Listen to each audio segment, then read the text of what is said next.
అందరికీ నమస్కారం. రాష్ట్ర ప్రజలకి, శ్రేయోభిలాషులకి ప్రతి ఒక్కళ్ళకి పేర్ని నాని గారు అక్రమ కేసులు నిర్బంధం కోసం మీరు మాట్లాడటం చాలా హాస్యాస్పదంగా ఉంది. మరి నీవు నేర్పిన విద్యనే కదా వాళ్లకు నిరజాక్ష అన్నట్లుగా ఉంది ఈ వ్యవహారం. ఈ విచిత్రమైన రాజకీయ పరిస్థితిని స్పష్టంగా మీకే ఇది తిరిగి ముందర కాళ్ళకు బంధం అయినట్టు ఉంది. మీరు ఏం చేశారో, ఎలా చేశారో మీరు మాట్లాడటం కానీ మీ తీరు కానీ అప్పుడు ఆ విధంగా చేశారు. మీరు చెప్పినట్టుగానే ఈ రాజకీయ పరిస్థితులు కూడా స్పష్టంగా మీరు చేయటానికి చేత కాలేదు. మీరు చేసిన అక్రమ అరెస్టులు మరచిపోయావా పేర్ని నాని గారు? మీరు చేసిన నేరాలు ఘోరాలు ఒకసారి మర్చిపోయారా? అదేవిధంగా అదే వ్యవహారంలో వీళ్ళు కూడా అదే చాలా చేస్తూనే ఉంటారు మీలాగా. మీరు చేసి ఏ విధంగా చేశారో వాళ్ళు అదే విధంగా చేయబోతారు. మరి ఈ తిరుమల తిరుపతిలో ఈ కల్తీ నూనె చేయటం అదేమిటి ఈ వ్యవహారం అంతా? కొంతమంది క్రిస్టియన్స్ యేసుప్రభు మతస్థులు చేసేవాళ్ళు ఈ వెయ్యలేదంటే వెయ్యలేదని అంటారు. కానీ కొంతమంది క్రిస్టియన్లో కూడా హిందూ దేవులను కూడా కొలిచే వాళ్ళు ఉంటారు.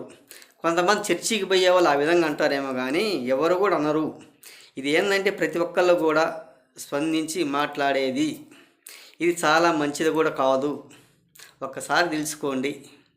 ఈ బైబిల్ పట్టే వాళ్ళైనా కానీ ఈ దేవుడు మీద అనేది ఒక నింద అనేది వేయకూడదు. వాళ్ళు ఏంటంటే చర్చిలకు పోయేవాళ్ళు పాస్టర్లు నేర్పించుకొని పాస్టర్లు పక్కకు లాగి వీళ్ళు ఈ వ్యవహారం అంతా చేస్తున్నారు. ఎందుకంటే జగన్మోహన్ రెడ్డి గారు క్రిస్టియన్ కాబట్టి ఈయన మీద నింద వేస్తున్నారు. ఆ నింద తొలగించడానికని వీళ్ళందరూ కూడా చర్చి వాళ్ళు కూడా కుమ్మక్కైపోతుంటారు.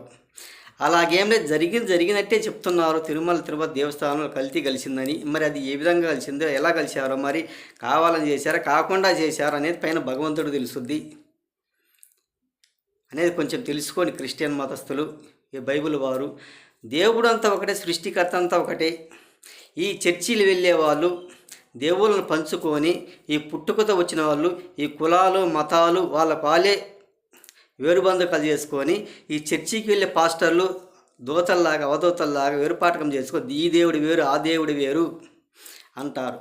సృష్టికర్త అనేది అంతా ఒకటే, అందరూ ఒకటే. ఇలా చెప్పడం సరైనది కూడా కాదు. పాస్టర్లు కొంతమంది కానుకల కోసం వేరుబంధకాలు చేసి ఈ విధంగా మాట్లాడతారు. మనది ఈ మతం, వాళ్ళు ఆ మతము, ఆ మతం గురించి మనకు సంబంధం లేదు. ఆ మతం అంటే క్రిస్టియన్ మతాలు బైబిల్ చేసేవాళ్ళే హిందువులను చెప్తూనే ఉంటారు. అలా చెప్పవలసిన అవసరం లేదు. అలా చెప్పవాకండి. పైన భగవంతుడు సృష్టికర్త ఒక్కడే, కానీ కిందికి వచ్చినాక వీళ్ళందరూ కూడా వేరుబంధకాలు చేసుకొని ఈ విధంగా వ్యవహారం చేసి మాట్లాడుకుంటుంటారు. మరి కల్తీ నూనె అది ఏ విధంగా కలిసిందో, ఎలా కలిసిందో మరి ఒక్కసారి తెలుసుకోండి. చాలా మంచిది కూడా కాదు. ఇప్పుడున్న అతను కూడా ఎమ్మెల్యే, బీజేపీ ఎమ్మెల్యే ఏమో తిరుపతి దేవస్థానంలో అతను కూడా మార్పు వచ్చేటట్టుగా, బాగా వ్యవహరించేటట్టుగా, భక్తులకు బాగు చేసేటట్టుగా టీటీడీ ఈవో గారు అని చేయవలసిందిగా. ఇది చాలా మంచిది కూడా కాదు.